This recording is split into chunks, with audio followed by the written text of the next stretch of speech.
किसी भी प्रतियोगिता परीक्षा के 1 महीने पहले नए टॉपिक और कॉन्सेप्ट को पढ़ना बंद कर दें। अक्सर छात्र एवं छात्राएँ मुझसे बात करते हैं और उनकी यही समस्या है कि जब भी वो प्रतियोगिता परीक्षा को देकर आते हैं तो एग्जामिनेशन हॉल से निकलते ही उन्हें ये पता लग जाता है कि उनके बहुत सारे क्वेश्चन ऐसे गलत हुए हैं जो उन्हें आते थे।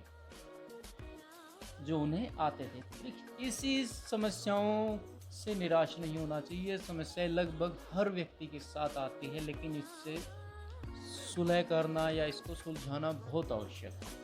परीक्षा के 1 महीने पहले से नए टॉपिक या कॉन्सेप्ट को पढ़ना बंद कर देना चाहिए। जो भी आप पढ़ चुके हैं उसको बार बार रिवाइज करें। एक छोटा सा महत्वपूर्ण तथ्य तथा फार्मूलों को नोटिस बना लें, जिसे कम से कम दिन में 1-2 बार अवश्य पढ़ें। जब भी आप अपना पढ़ाई के अलावा कुछ भी कर रहे हैं, खेत में काम कर रहे हैं, लड़कियां किचन में काम कर रही हैं, तो इनको दोहराना ज़रूर चाहिए।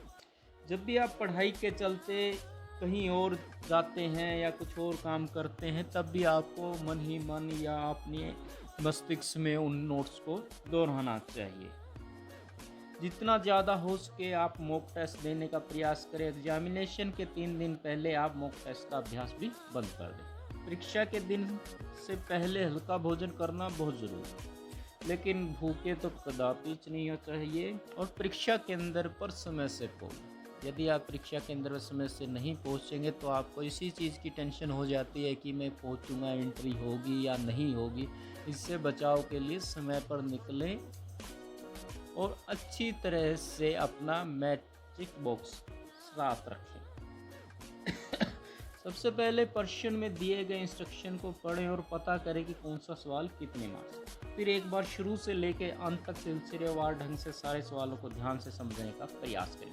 कई दफ़ा कठिन समझने जाने वाली प्रतियोगिता परीक्षा में अच्छे स्टूडेंट के साथ भी ऐसा ही होता है कि सवालों को देखते ही उन्हें लगता है कि मेरी सारी पढ़ाई बेकार चली, अब तो कुछ अच्छा होने की उम्मीद ही नहीं लग रही।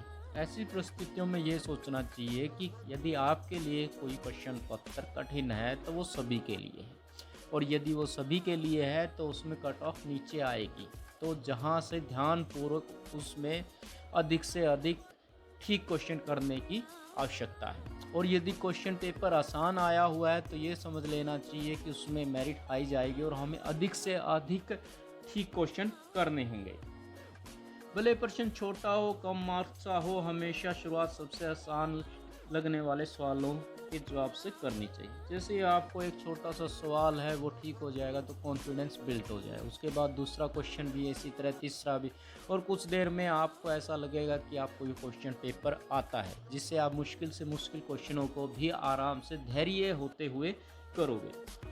यदि कोई लंबी परीक्षा है, 3 घंटे की परीक्षा है या उससे भी ज़्यादा की परीक्षा है, तो कम से कम 1 मिनट का रेस्ट लेना चाहिए हमें।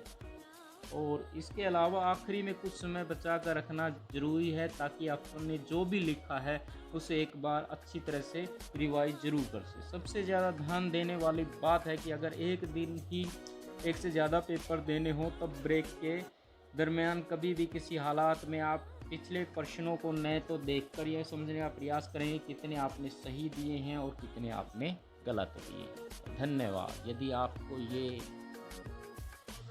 YouTube वीडियो अच्छी